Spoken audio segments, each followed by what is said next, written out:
What's going on, guys? My name is Rumble Skrash, and in today's video we're gonna be talking about the brand new PvP limited rare recruit Soba-Mask that's gonna be coming out in around 2 weeks. So I think it's on the 18th. It's the first days that he debuts.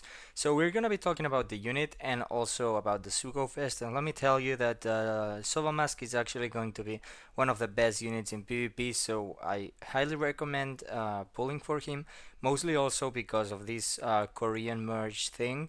We're gonna be getting like at least 200 free gems for the merge, and also the shopperman missions are gonna reset, so that's another around 200 or 150 if you are able to finish at least part of them before they reset. So that's a lot of gems that you're gonna be getting, so probably it's worth it to invest just 181 are we gonna be seeing as we're gonna be seeing.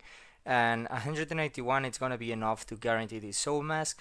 And I let me tell you that it's 100% worth it if you are interested in PvP. If you're not interested in PvP, then probably not. But this unit is actually quite insane. So we're gonna start talking about the unit itself. So here we have. Let me find him. So here he's a Dex unit, and he's amazing. So his passive is actually going to be Dex units attack up level 5 and speed up level 5, which is nice. It's not bad, but it's not the main thing. At least he's buffing himself because he's gonna be a unit that's gonna be that basically you're gonna be wanting to put him in every team. So, and also quick type enemies defense down level 2.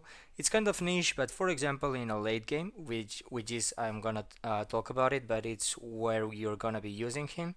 In a late game, it can be useful against a PvP Whitebeard, for example, units like that that normally are in the bench. So I think that can be nice, and also when the quick meta arrives, he's gonna be also really useful for that, because in the late game he comes in and he gives even more defense down to the enemy units, so that's gonna be quite nice. It's not 100% the reason why he's so good, but it's a really nice thing. So his special, it's the main thing why he's so good, and it's gonna be on a 24 CT, which is kind of low. He's gonna be targeting enemies in a medium range horizontal, so that's actually not a bad range. It's actually pretty nice. It's for attack times 2, so this is like PvP Whitebeard, and it's not bad, but it can miss. But the main thing is this: when the time is less than 40 seconds or 40 seconds, he's gonna be actually dealing an extra damage on a 2 times on a large range horizontal. So the first range is gonna be like PvP Whitebeard, and the second range is gonna be like Odin. So the units that he gets in both of the ranges, if you are under 40 seconds, it's gonna be like 4 times the attack. So basically a late game bench nuke. So a really amazing unit, also because he's buffing his own attack, so that's an extra damage that he's dealing. He gives quick enemies defense on level 2, so quick enemies are probably gonna be dying with his special. He gives himself speed. He has a really high speed base stats, so that's gonna be really useful in the late game when you have these bench units. And he's gonna be working amazingly in a as a bench nuker, and he's gonna be able to go basically in every team, more or less. Like PvP Whitebeard, you're seeing him in every team, so this guy is gonna be actually the same. Now his resistance is actually, I think, really good too.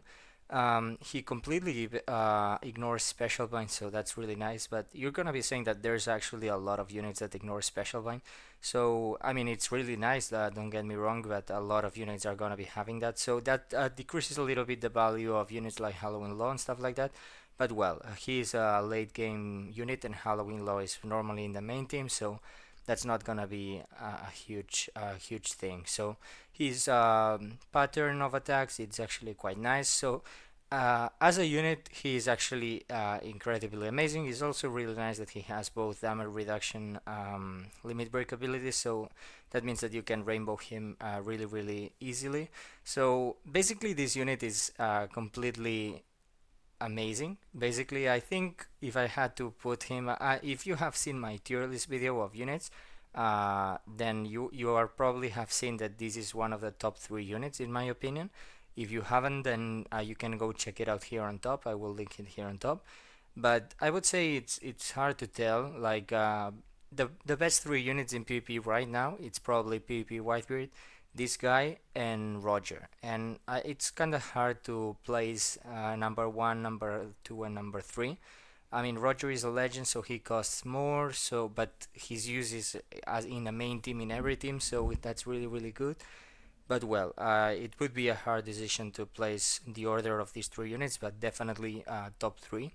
So really, I really recommend pulling for this guy if you are interested at the very least in a little bit in PvP. So the actual sugofest structure is actually the first multi is 30 gems, so stock standard normally it's what happens, and the second one is actually a sugofest exclusive, so basically a legend or a raid booster character. That those steps are not really that great to be honest. Third step is a legend, and fourth step 1 gem multi, and the fifth step is guaranteed to be Soba-Mask. Now, if you add that up, it's 181 gems to guarantee yourself Soba-Mask. So as I was mentioning, we're gonna be having quite a lot of gems. So it's definitely, I think, worth to dedicate some of these gems to getting this guy. But well, in terms of the legends that are gonna be boosted here, I'm not really sure if it's correct, but I think I saw a picture in the Discord, and actually, well, there's not really great legends boosted here. As you can see here, there's the B3 Akainu and B3 Kuzan, which if you don't have B3 Kuzan is actually really nice because he's gonna be really really good in the future. And I think other legends that are boosted is Legend Kit, stuff like that. But I mean, we're gonna be seeing when the banner actually releases. But you shouldn't be pulling here looking for legends. But if you get this P3 Kuzan or legends that you are missing, for example, I'm missing Legend Kit, so it's gonna be quite nice. Now, another thing I wanted to mention is that here he is guaranteed in 5 multis, but we don't have currently any information about if he is coming with max passive and max special or not, because I didn't pull on the Frankie and Leo banner, and apparently they were coming max special and passive, but it didn't say anything on the step.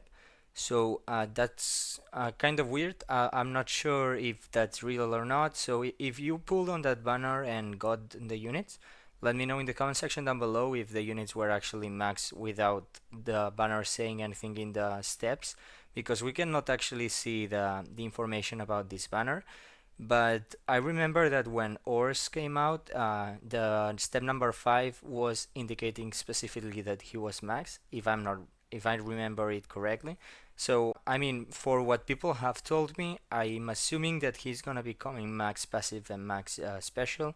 But well, we will have to see when we get the actual banner of the banner, the information about the banner. So, and it's gonna be quite nice if he's actually coming max, because it's also a nice information and a nice clue to know that when, for example, Legend NL comes out, he's probably gonna be max. Like, I don't really care if these PvP limited rare records are not max, because it's not that great of an investment to actually max them.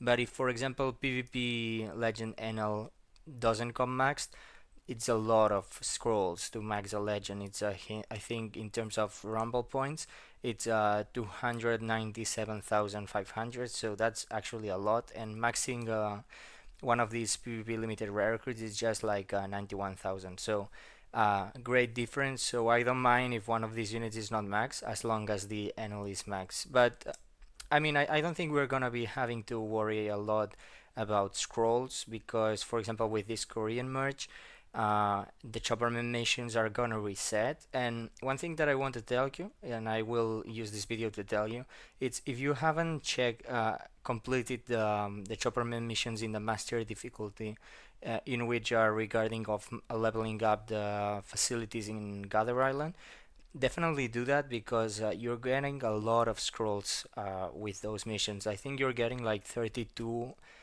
medium scrolls of each type and 8 gold scrolls of each type. And if you clear all these missions when they reset, you're gonna be able to get another 8 gold scrolls and 32 medium ones. So that's a lot of Rumble EXP. So probably it's not that big of a deal if he comes max or not, because you're definitely gonna be having the scrolls, but it's definitely gonna be a nice thing if he does.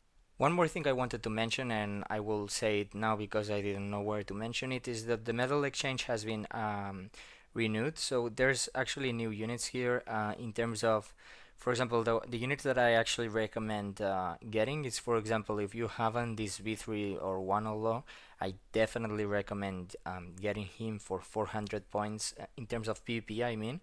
He's an amazing unit. Also in the normal game, he's actually really, really amazing. But in PvP, he's an amazing unit for side teams, for slasher teams, and in the future he's gonna be absolutely great to counter these powerhouse and driven quick units and int units. So he's basically an almost a must-have unit in PvP. So if you haven't him, definitely it's definitely worth to get him for 400 coins. Other units that are gonna be really important to get, I mean, you can get the Tesoro. Tesoro is really good for 250. I mean, if it were 400, I wouldn't say it's worth it, but it's 250. So if you have the enough medals and you are missing him, he's really good in PvP. Rainbow Special City Up giver, and also he has like some defensive buffs. So I think he's great.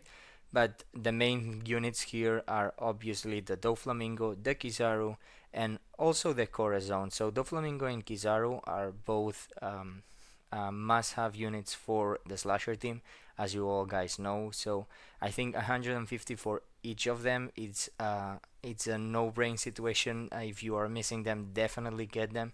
Like 100% recommended. The slasher teams right now are the meta.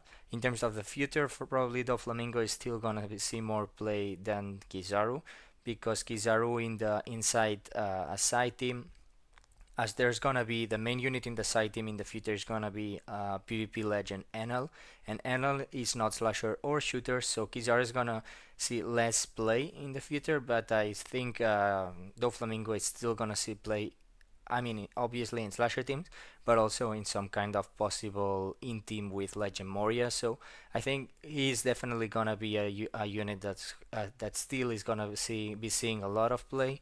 And also one unit that I really want to talk about, and you shouldn't really underestimate, is this Legend Corazon, because he has an amazing passive debuffing all quick units.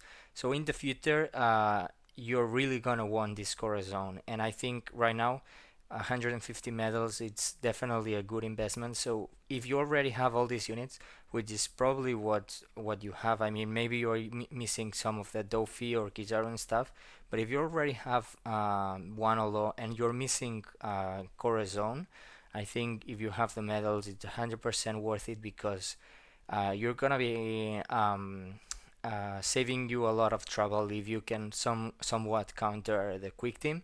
And this Corazon and one Olo in particular, both of them together against the quick team do a lot of debuffs. And if you build a team around them, you can actually counter them in an impressive way. So that's just the thing that I wanted to mention. I definitely think it's worth to getting some of these units, and this medal exchange these months, it's kind of crazy. So definitely use that. I think in the future, Dofi is gonna come again in the medal exchange if we are following the JP schedule, and I think he's gonna be coming again in 150 medals. I'm not sure about that, but in theory in JP last month he was there, so maybe that's something that you want to consider, but it's not guaranteed. So if you're missing him and you want to get him and you can get him now, definitely do it. But yeah, without further ado, I think that's gonna be about it. Let me know in the comment section down below if you're gonna be pulling for this unit. As I said, I definitely think it's worth it to pull for this Soba-Mask. You're gonna be seeing him in basically every team as the last unit in the bench, and he's gonna be really, really scary, to be honest. And yeah, so let me know if you're gonna be pulling for them. Also, let me know if you pulled on the Frankie and Leo banner, if and you got those units, were they max or not, because now I'm not sure because I didn't pull. So it's gonna be nice to knowing if the Soul Mask is probably gonna be max or not. But yeah, so without further ado, I'll see you in the next one. Bye bye.